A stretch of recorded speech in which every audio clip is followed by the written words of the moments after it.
Sylvia, Bonjour, tu vas bien? ça va et toi? Ouais, ça va. Merci beaucoup d'avoir accepté cette interview. Avec grand plaisir. C'est top. Et ben du coup, on te reçoit aujourd'hui dans ce cadre du point santé en visio parce que malheureusement nos zones géographiques sont pas tout à fait compatibles. Un peu loin, ouais. Et du coup, bah comme d'hab, traditionnellement, je vais te demander de te présenter, de nous expliquer un petit peu qui tu es, ce que tu fais. Ça marche. Eh bien, moi, je suis donc Sylvia Morand, ancienne vétérinaire. Je ne pratique plus actuellement, mais j'ai plus de 14 ans de pratique à mon actif, principalement axée sur tout ce qui est médecine complémentaire, ostéopathie, acupuncture, tout ce qui est phytothérapie et communication animale. D'accord, super, merci beaucoup. Est-ce que tu peux nous expliquer un petit peu, selon toi, quel est le rapport entre l'alimentation d'un animal de compagnie, d'un carnivore domestique, et sa santé? Comment toi, tu vois les choses de ce côté-là? Pour moi, c'est une des premières choses que j'aborde de toute façon dans les consultations. C'est primordial. Le corps se nourrit de ce qu'on lui apporte et c'est la base en fait de la constitution corporelle de n'importe quel animal, donc de sa physiologie, de sa santé, de son système immunitaire, enfin de son microbiote, et on sait toutes les implications qu'a le microbiote derrière, justement avec le système immunitaire, le système nerveux, le comportement, l'émotionnel, enfin la totale. Donc ouais, l'alimentation pour moi c'est une place phare, c'est une des premières choses à laquelle on doit s'intéresser quand on s'intéresse à la santé d'un animal. Avec tes pratiques un peu plus alternatives que la médecine vétérinaire traditionnelle, tu continues de beaucoup t'intéresser à ce sujet de l'alimentation? Complètement. Je te dis, c'est vraiment la première chose qu'on aborde sur toute consultation, justement en plus pour une pathologie chronique. Ma première question derrière, c'est qu'est-ce qu'il mange? D'accord, ok. Est-ce que tu as constaté des évolutions de ces maladies chroniques au vu de la différence d'alimentation qu'on peut concevoir? Enfin, je pense qu'en tout cas, l'évolution de certaines maladies, ce qu'on voit se multiplier est lié à l'alimentation qu'on a classiquement maintenant. À savoir qu'il y a quand même une grosse multiplication de tout ce qui est pathologie avec des troubles du système immunitaire. Et là, j'embrasse au sens large, donc tout ce qui est MIS-C, donc pathologie inflammatoire intestinale, mais également les dermatites, même les asthmes, enfin tout type d'allergie, en fait, tout type d'hyperréaction du système immunitaire. On sait que ça a un gros lien avec le microbiote et donc pour moi, il faut aller voir systématiquement du côté de l'alimentation ce pourquoi le corps s'est mis à réagir. Après, il y a aussi les troubles métaboliques qu'on voit se multiplier, notamment les pancréatites. Alors, ok, d'accord, au départ, on ne savait pas super bien les diagnostiquer, n'empêche qu'il y en a quand même de plus en plus. Les diabètes aussi, les problèmes même juste d'obésité, en fait. Et ça, pour moi, on ne peut pas quelque part ne pas y voir un rapport avec le taux de glucides, on va dire, dans les alimentations les plus classiquement utilisées de nos jours. Et du coup, concrètement, sur le terrain, qu'est-ce qui se passe quand tu constates, par exemple, une maladie chronique et un animal qui consomme un taux de glucides important dans sa ration journalière? Dans ces cas-là, la première chose que je vois avec le gardien, c'est est-ce qu'on peut changer l'alimentation pour essayer de supprimer ou en tout cas diminuer énormément les glucides. C'est-à-dire que soit concrètement, si on est sur un régime type croquette, hein, en plus il y a le problème de la transformation, au-delà en plus du taux de glucides, bah, je leur demande s'il y a moyen, eux, dans leur logistique et dans leur aspect financier, qu'on passe sur un régime ménager à base de crues, avec le moins de glucides possible, équilibré bien sûr pour un carnivore. Dans le régime naturel du carnivore, il n'y a pas tant de glucides que ça, voire même presque pas du tout. Hein. Si on parle de chat, c'est 10 à 13 maximum de glucides dans son alimentation classique. Donc on est très très loin des 30-40 qu'on a dans les croquettes actuellement. Je leur explique évidemment pourquoi on va le faire et comment ça impacte le microbiote, etc. et en quoi c'est lié à la pathologie pour laquelle ils viennent me voir, en fait. C'est une des premières choses qu'on fait. On fait une petite transition et on change l'alimentation.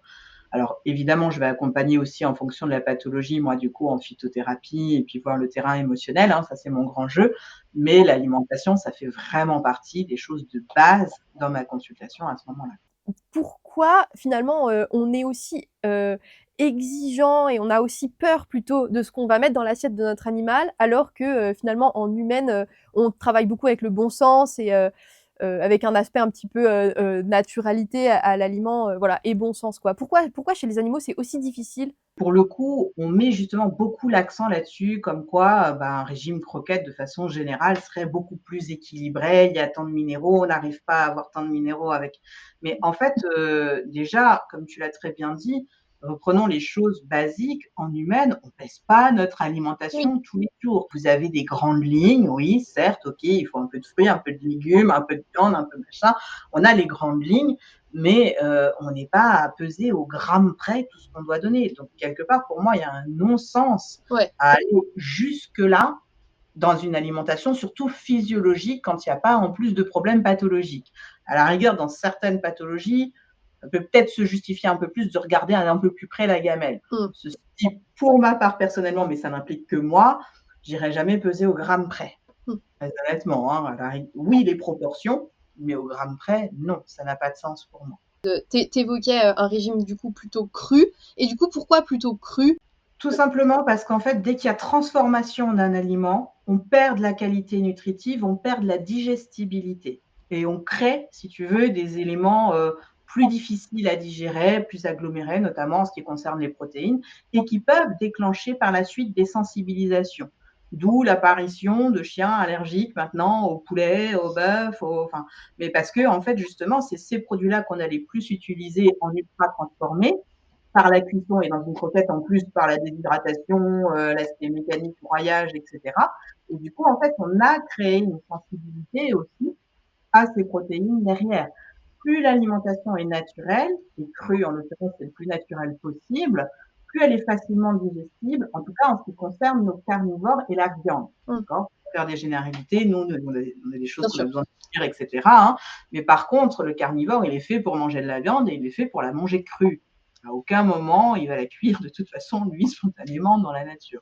Qu'est-ce que tu réponds à ceux qui pourraient avoir tendance à dire: «Ah mais pourtant la protéine cuite, elle est plus digestible, parce qu'elle rend justement les acides aminés, plus nutritionnellement, biodisponibles», enfin voilà, on entend ce discours. Moi, ça a toujours été l'inverse, en fait. La cuisson, elle transforme, elle dénature la structure, en fait, Mmh, de la molécule de la protéine et donc, si tu veux, naturellement, on a des enzymes, puis même les bactéries du microbiote, elles sont faites pour digérer les protéines avec leur structure d'origine. Plus tu vas transformer, déformer cette structure, moins l'enzyme va être capable, en réalité, de se fixer, entre guillemets, correctement dessus et de cliver correctement, justement, pour retirer les acides aminés. Donc, ça me paraît pas du tout logique d'avoir cette explication-là. En plus, si la cuisson, ce qui est souvent le cas, alors bon, en ration ménagère, c'est encore un peu différent, mais si tu prends l'exemple des croquettes, souvent la cuisson, elle se fait avec des glucides en plus, protéines plus glucides. On sait que ça fait des réactions de Maillard, on sait que ça fait des protéines, alors qui certes, du coup, sur le côté grillé est hyper appétant, donc ça c'est bien pour que l'animal mange, mais par contre, on sait que c'est inflammatoire. Et donc, avoir ce processus de cuisson dans les produits ultra transformés en présence en plus de glucides, quelque part, on sait qu'on va être inflammatoire en vrai. C'est de la pure logique en fait et de la pure déduction et justement, pour tous ceux qui se basent sur des arguments scientifiques, ça c'est scientifique quoi, c'est logique quoi. On cuit, on dénature la structure, c'est une évidence et on le sait, ça produit plus de déchets des protéines et d'ailleurs, j'en profite au passage, mais souvent justement quand il y a des allergies, on incrimine les protéines en tant que telles directement. C'est pareil dans les insuffisances rénales, on incrimine les protéines en tant que telles directement. Mais en réalité, ce qui pose problème, c'est pas du tout la protéine en elle-même. Ça, c'est un raccourci qui est beaucoup trop rapide. Ce qui pose problème, ce sont les déchets produits par la protéine. Si vous avez une protéine de bonne qualité, bien digestible, qui produit peu de déchets, vous n'aurez pas ces problèmes d'inflammation derrière, en fait. Quand c'est la version, moi j'appelle ça la version sapin de Noël, c'est-à-dire qu'en effet, il y a le poulet qui s'allume, le bœuf, le lapin, en fait toutes les protéines qui s'allument. Là, on peut être sûr qu'en fait, c'est pas ce qu'on appelle une vraie allergie à la base, c'est une intolérance qui est secondaire à un trouble du système immunitaire, lui-même secondaire à un trouble du microbiote, justement. Je vous disais tout à l'heure, le microbiote, le système immunitaire, il y a un gros lien entre les deux. En fait, ça, c'est le docteur Donatini en humaine qui est très pointu là-dessus, hein, qui est un immunologue, gastro-entérologue, donc vraiment, il a passé sa vie là-dedans. Hein. Et en fait, il décrit très, très bien, il dit qu'actuellement, tout ce qui est classé en allergie, que ce soit alimentaire ou environnemental ou quoi que ce soit, il n'y a que 10% de réelles allergies et 90% qu'il appelle des hyperimmunités secondaires. Et secondaires à quoi? Secondaires à un trouble du microbiote. En fait, ce qui se passe, c'est qu'il y a un trouble du microbiote, une perméabilité intestinale qui laisse passer des morceaux de protéines pas suffisamment digérés et ça sensibilise. Je vous fais en ultra accéléré et pas tout à fait pointu scientifiquement, mais parce que sinon ça va être un peu long. Mais en tout cas, ce qu'il faut retenir, c'est que du coup, quand c'est ça, le problème que vous allez beaucoup avoir, et je suis sûre qu'il y en a beaucoup qui se reconnaîtront là-dedans, vous donnez un type d'alimentation, ça va bien au départ quand vous venez de le changer, justement, et puis au bout de quelques mois, votre animal se resensibilise à la nouvelle alimentation. Et bien ça, typique de ce genre de problème, parce qu'en fait, on n'a pas réglé le fond, en fait, on n'a pas réglé justement le microbiote et le système immunitaire, et du coup, on continue de se sensibiliser à la protéine d'après, puis à la protéine d'après, puis à la protéine d'après. Ah, c'est pas Une des meilleures façons de rééquilibrer le microbiote, c'est l'alimentation. Sylvia, est-ce que tu peux nous dire ce que tu penses, toi, des risques qui sont parfois associés à l'alimentation crue? Alors, dans les risques principaux qu'on vous cite souvent, celui qui fait le plus peur en général à tout le monde, c'est le fameux risque bactérien. Le risque de développement de bactéries qui pourraient intoxiquer soit le chien directement ou le chat, soit même vous en manipulant la viande. Il faut en effet quand même respecter la chaîne du froid et avoir un minimum d'hygiène cohérente, classique. Maintenant, si vous faites ça, le risque est quand même minime et il n'y a pas moins de risque quelque part pour l'animal avec ça. D'autant plus que bon, si on est en mode croquette, bah, il y a quand même des mycotoxines, il y a quand même des rappels de l'eau, il y a quand même aussi des trucs qui peuvent ne pas aller. Alors c'est vrai, il y a moins de risque bactérien, mais en fait, il faut aussi penser les choses différemment à propos de ça.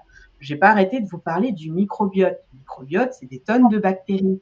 Et accessoirement, on a besoin d'ensemencer régulièrement notre microbiote. Donc, on a besoin d'une alimentation vivante, et une alimentation vivante, c'est une alimentation avec des bactéries, en fait. Alors, de temps en temps, on vous sort un argument. La dernière fois, c'est quoi que j'ai vu Ah oui, c'est oui, mais la viande, quand il la mange dans la nature, elle est stérile parce qu'elle est sous la peau. Oui. Ouais, alors déjà, elle reste pas longtemps sous la peau. En plus, le chien, c'est un charognard, donc en général, ça a eu le temps de faisander et de pulluler en bactéries quand même, accessoirement. Et ils mangent avec leur gueule qui est elle-même pleine de bactéries. Bon, le coup, ça, je pense que vous le savez, pour peu qu'en plus, ils s'amusent à manger les selles à droite à gauche, hein, au niveau bactéries dans la gueule, on n'a pas mieux. Donc pour moi, il y a une espèce d'incohérence et en tout cas de disproportion complète dans cet argument-là qui ne tient absolument pas la route. On a besoin de ces bactéries, on a besoin d'ensemencer la flore, ça je ne le répéterai jamais assez. On n'a pas du tout à être dans une espèce de stérilité à ce niveau-là. Ensuite, si jamais vraiment ça continue malgré tout de vous faire peur, il faut savoir quand même que le carnivore, il a une acidité gastrique qui est nettement supérieure à la nôtre. Pour le coup, l'hyperacidité gastrique, c'est un carnivore, sauf s'il a des ulcères, ça n'existe pas. Et donc, pour le coup, ces bactéries-là qui ne sont pas censées justement arriver après dans l'intestin ou pas en trop grande quantité, en fait, la nature est très bien faite. Logiquement, elles vont être bien abîmées par les sucs gastriques et pas trop passer dans l'intestin. Et s'il y a un problème, en général, c'est à ce moment-là toujours mon histoire de terrain. C'est plutôt que soit l'animal en question avait un souci déjà de digestion, peut-être qui a permis à la bactérie de passer, ou un souci dans son système immunitaire, mais il aurait pu attraper ça juste en lapant de l'eau dehors ou en. Enfin, voilà, c'est qu'il y a un déficit, quelque chose qui ne va pas sur son terrain à lui à la base. En médecine traditionnelle, on raisonne souvent entre un rapport entre bénéfices et risques, et peut-être qu'effectivement, on peut pas nier ce risque bactérien qui existe plus dans le cru que en mangeant des croquettes, enfin de donner à son animal des croquettes, mais que le rapport bénéfice-risque, il reste tout à fait profitable à l'animal. Très, très, très loin devant pour moi le rapport bénéfice-risque. Entre, de nouveau, on en a parlé un peu déjà, mais entre un aliment transformé ou pas transformé, déjà, moi, ça, c'est la base. Mais en plus de ça, on n'est même pas encore rentré là-dedans. Mais il y a une version où vous retirez de l'eau de votre alimentation et il y a une version où c'est déshydraté. Et ça a un impact aussi sur la physiologie digestive, sur l'inflammation intestinale. C'est beaucoup plus facile de digérer et beaucoup plus naturel de toute façon de digérer une alimentation riche en eau. Il y a une information aussi dans cette eau et qui est indispensable pour moi à ce moment-là. On prend le chat en particulier, c'est un animal, on le sait, d'origine un peu désertique, qui a déjà tendance à pas trop boire. Ses reins sont mis à forte sollicitation dans une alimentation déshydratée. vous repassez sur une alimentation hydratée, le chat, il boit presque plus, mais parce qu'il retire justement toute l'eau de son alimentation, en fait, hein. Donc ça. Et on est d'accord que c'est pas pareil que de simplement rajouter de l'eau dans les croquettes. En fait, bon, si vous rajoutez de l'eau dans les croquettes, on va dire quand même forcément 1 + 1 = 2, il y aura plus d'eau, globalement, on est d'accord. Par contre, ça ne changera rien sur la partie ultra transformation en fait des protéines dans les croquettes, sur l'équilibre protéines, glucides, lipides qui n'est pas idéal pour un carnivore dans les croquettes. Ça ne changera pas la composition de base en fait de votre aliment. On parle souvent justement protéines, glucides, lipides, on en oublie justement la matière première, vraiment l'aliment, c'est quoi en fait? Et donc quand on vient comme ça et qu'on parle, oui, mais les taux de protéines dans ce truc-là, ils sont bons, machin ou quoi que ce soit, je dis oui, mais il y a protéines et protéines, pas du tout la même digestibilité derrière et la même façon d'assimiler. Et j'ai toujours un exemple qui en général fait mouche et fait sourire. Si je te demande de la semelle de chaussure, c'est aussi de la protéine. Va la digérer. Ouais, c'est pas mal comme exemple. Forcément, quand on met des termes génériques comme ça paraît facile à tout le monde. Oui, mais alors c'est évident, les protéines, oui, mais en fait, il faut regarder de quoi on parle exactement, quelle est la structure et comment c'est assimilé par l'organisme. Parce que, comme je te dis, oui, la semelle de chaussure, c'est de la protéine. Bah, tu la digéreras pas pour autant, donc tu vas donner ce qu'il faut en protéines, mais pour le coup, au niveau nutrition, bah, tu seras à zéro, quoi, hein. Et est-ce que tu as des exemples qui te reviennent de chiens ou de chats pour qui un changement, un changement d'alimentation, mais aussi un changement, enfin le travail que tu aurais fait de manière holistique sur des animaux, des exemples un peu waouh, tu vois, de choses qui se seraient passées. En vrai, j'en ai à la pelle, hein, parce que j'ai tendance à dire systématiquement 50 on va dire, des pathologies chroniques, sur des animaux qui sont à la base sur des aliments ultra transformés. Évidemment, s'il est déjà au bar, bah, là, je change pas en général. À ce moment-là, en fait, rien qu'en changeant l'alimentation, 50 de réussite, Wow. globalement. Là, c'est rien qu'avec l'alimentation.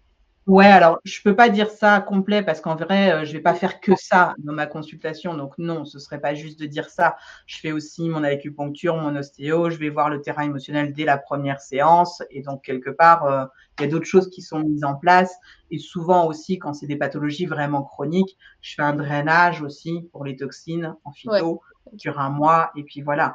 Par contre, quand ça change vraiment radicalement avec juste un drainage d'1 mois quelque part et l'alimentation, bah, c'est que quelque part l'alimentation a joué quand même une place vraiment prépondérante de mon point de vue, parce que sinon ça change pas aussi rapidement en fait. OK. J'en ai d'autres où je change d'alimentation et où malgré tout ça prend plus de temps, mais en même temps quand il y a tout un système immunitaire et un microbiote à rééquilibrer, bah, c'est un peu logique quoi, hein, il faut beaucoup de temps pour rééquilibrer un microbiote, c'est un écosystème à part entière et donc là, pour moi, le médicament principal reste quand même de toute façon ce changement d'alimentation, simplement son effet est peut-être visible moins rapidement, il faut un peu plus au long terme aussi pour voir les effets. Est-ce que Sylvia, tu peux nous faire un petit topo pour toi des bases un peu d'une bonne ration ménagère, crue, cuite, enfin voilà les grandes lignes pour toi de ce que c'est un bon aliment. Pour moi, un bon aliment, déjà en 1, on l'a dit, c'est un aliment qui respecte la physiologie de base de l'animal. Chien ou chat, on est sur des carnivores, on va essayer de se rapprocher le plus possible de ce qu'ils mangent naturellement. Du coup, si on se base là-dessus, ça donne quoi en termes de proportion dans une ration? Bah, ça donne pour un chien entre 60 et 70 de viande et puis en gros une trentaine de pourcents entre légumes, et cetera. Si on ne parle pas en gros de barf avec les os charnus et puis les abats, et cetera, hein. Là, je prends vraiment que ration ménagère. Ceci dit, le barf, c'est un type de ration Oui, ménagère. oui. Voilà. Et pour le chat, bah, on augmente un peu encore plus les protéines et donc on est plutôt aux alentours de 70-80 de viande et puis 20 fruits et légumes. Il faut 2-3 petites complémentations quand même, en oméga 3 notamment, pour le coup, hein. On a parlé de l'importance des lipides. Alors ça, évidemment, ça va dépendre aussi de la viande que vous choisissez. Il y a des viandes maigres et des viandes grasses, hein, pour le coup. Viande maigre type poulet d'Inde, viande grasse type porc, bœuf, et cetera. Et puis, vous allez donc complémenter en oméga 3, il faut leur apporter directement les EPA, DHA et donc il faut des huiles de poisson ou des huiles d'algues éventuellement, ça commence à sortir. Mais en tout cas, il faut apporter le PA, DHA direct, sinon on n'a pas ce qu'il faut. Et ça, c'est hyper important. Donc soit vous les apportez dans les abats en mettant des abats du système nerveux aussi, c'est possible aussi, c'est riche en oméga 3. Soit avoir le poisson directement, éventuellement un peu dans l'alimentation, il faut quand même des bonnes doses. Et sinon, vous l'apportez comme ça en plus dans la ration. Mais c'est un élément qui est indispensable puisque le carnivore ne le fabrique pas par lui-même. Et puis après, pour équilibrer, on va dire un peu en tout ce qui est vitamines, minéraux, et cetera, sans justement avoir besoin pour du physiologique de se prendre trop la tête avec les calculs, bah, vous rajoutez un œuf cru dans la ration, hein, à raison, moi je mets un œuf pour 10 kilos par semaine, en gros, et vous battez ça dans la ration, et là vous avez tout l'apport aussi en vitamines. Le jaune d'œuf, il est hyper riche en vitamines, en oligo-éléments, et cetera. Vous avez un peu ce qu'il faut, quoi. Ah, super cette précision sur les œufs, parce qu'on nous demande beaucoup, est-ce que je peux donner un œuf à mon chien? Sylvia, si tu devais conseiller à certains de tes patients d'être vigilants sur lorsqu'ils choisissent un type d'alimentation dans le commerce, quelles seraient un peu tes grandes lignes de recommandation? Oh, il y en a beaucoup en vrai. Bah, déjà, évidemment, tout dépend du type d'alimentation qui est choisi.